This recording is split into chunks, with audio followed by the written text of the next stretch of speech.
Guys, Nate here. Today I'm with the Deuce and a Half again. We're going to do our second video in the Deuce and a Half series. Now if you notice, I am still in the same building. I'm just doing a second video because with the parking lot thing I can't get over here a whole lot. So this is the same day. I'm just going to post it at a different time so that way you guys can check out some more videos. So let's turn the camera around and we'll start with the exterior of the Deuce and a Half.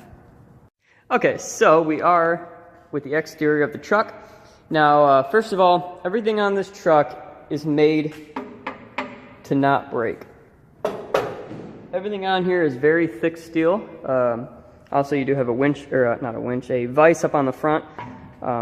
Most of them did come with winches. This one did not. The main reason we did that is because we were remodeling our garage, so that's the only way it will fit without a winch, because it adds, I think, a little more than a foot to the front of the truck. This does have the camo color scheme on here as well, and I love the I'm not sure if you can see here, but these are yellow kind of headlights. It gives it a really nice look to it. Also, it does have the lettering from the previous owner for the National Guard of it's from Maryland, Delaware. You actually have a little step here. This is a footstep so that you can get up to the hood, and also you'll notice there's a texture here. So you can step up to your bumper and play with the engine, and also on your fenders so that you can get up there as well. You have your number plates up here. These are for when you're in a convoy. They can tell which number you are. Here are your turn signals and also your blackout marker. Now, in my last video, I went ahead and told you guys about the blackout drive versus blackout marker. These are your blackout drive lights. Your blackout marker is right here. And you can see up there, you have that little bitty slit open right there, and that then projects the light up onto here so that you can only see that spot on the truck when you're in a convoy. That's that when you're on, you know, the grounds, you don't get seen by the enemy. And also then, that is the only one that you can switch to without unlocking the light switch. If you haven't, definitely check out my other video of the interior of the Deuce and a Half. And your blackout drive lights, these do add just these two little slits, one right there and then one on the other turn signal. And also with your blackout marker, you only have it on the one side, you don't even have it on the other, so pretty much there's no way that you're going to see it. Moving on to the side, we do have a hard top on this one. Most of them did come with a soft top. Have our I believe 46-inch tires. I'm not exactly sure on that. But these are super singles.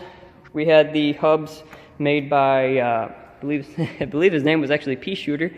Unfortunately, I hear that he doesn't do those anymore. Your wheel wells here. You have your gills to let some heat out of the engine while you're driving.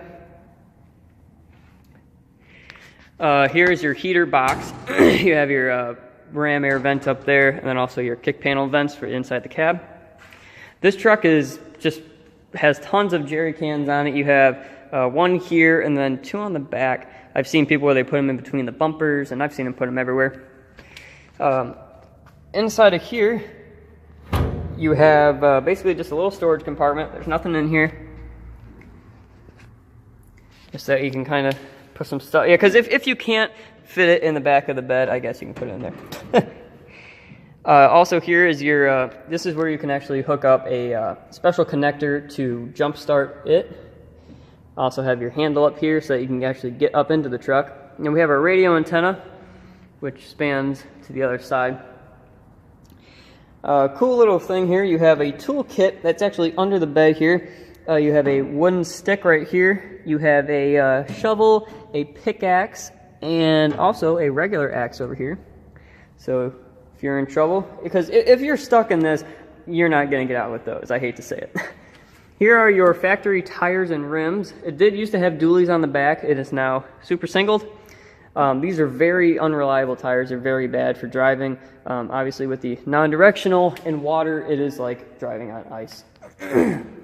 Now the bed sides up here, I'll do another video on the inside of the bed. These are pretty cool. The flat part right there, not that, but this part, actually folds down so that it can be a seat in the bed. Those are the troop seats. Ours are actually fiberglass, not wood. that was put on by the previous owner when it was restored. Another cool fact is you'll notice around the truck that you'll have these large hooks here.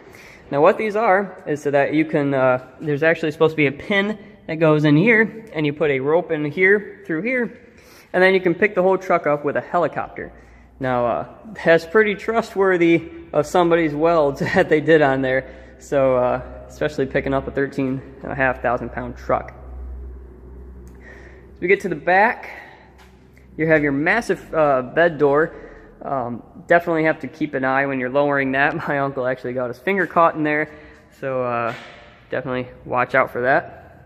If we move down here, you have, like I said, your jerry cans behind each of the mud flaps. And here are also your blackout markers on the back. This one, I believe, is your blackout marker. The other side does have it as well. And up on the top is your blackout drive. You can see it does have 2 elements in there instead of 1. You also have 2 glad hands on the truck, one here and one on the other side. And there's actually one inside of the cab as well under the dashboard. You can undo that, and then it hooks up into your... There's somebody coming. But anyway, that way you can hook up any of your air tools to it, like a ratchet or to fill up your tires. You do have these nice little bumpers right here. These are really heavy metal steel here.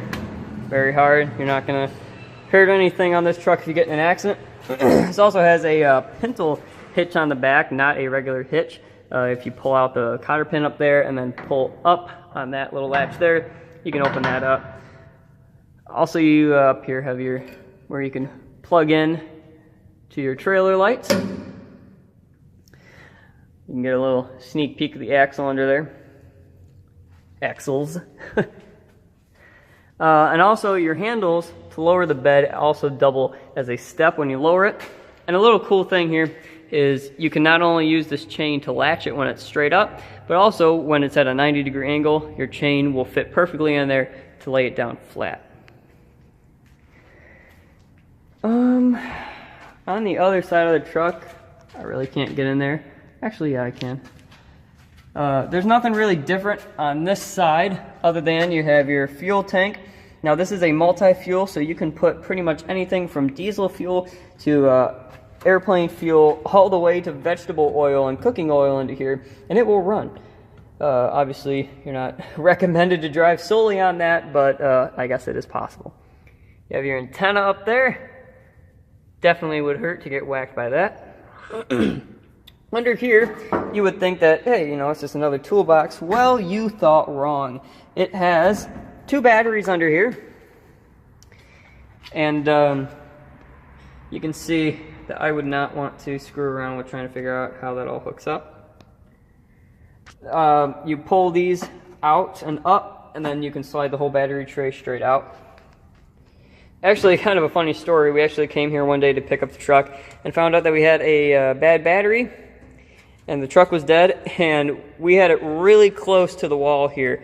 And when we went over, this door just barely squeezed open. Right now we have a ton of room, but it was probably that much, maybe half an inch. And we were joking around that if we hadn't parked it that close, we may have had to have someone come over and actually move the truck for us, because you're not going to be able to push a 13,500 pound truck. This right here, from what I've heard, is actually, if I get up here, this is so that when you have the gun ring on the roof of the truck, one of your legs goes in here to support it. Also, I guess it's a pretty good place to put a flag when you're in parades. We actually have a flag holder in the back right there. You can see it. Put it up for parades. Here's your screws so that you can lower the whole front windshield down. Then you have your exhaust pipe here. Even that's really heavy grade metal. Here's your little mushroom hat for your intake. So pretty much you can drive this truck as long as the water is, I'd probably say about lower than 4 feet. The top of your fender here, that is as far as you can go without water. Also, this one over here, I'm not sure if this is just for the engine or what, but I've seen, because on the other side that's for the heater intake. I'm not exactly sure what that one's for, actually. And then if we get up on the hood here, there's actually a handle up here that you can step and get up. Your two latches right here and right there are to hold down your windshield when you put it down. And also your little kind of whoop-de-doo loop thing there, that helps to hold up the the hood when you go to hold it up. So I'm gonna get down from here before I fall. Here are also, I'm not sure if these are for towing or for helicopter lifts. Have another couple steps down there. Anyway, that is pretty much it for the exterior of the Deuce and a Half, I believe. If you guys did enjoy, definitely go ahead and give me a like down below. Also comment if you have any questions or comments about the truck. I will do my best to answer them. And finally, go ahead and subscribe to the channel, and also follow me on my Instagram at thecar_kid, and I will be updating pictures and stuff about the channel on there. So definitely go ahead and check it out. Thank you guys very much.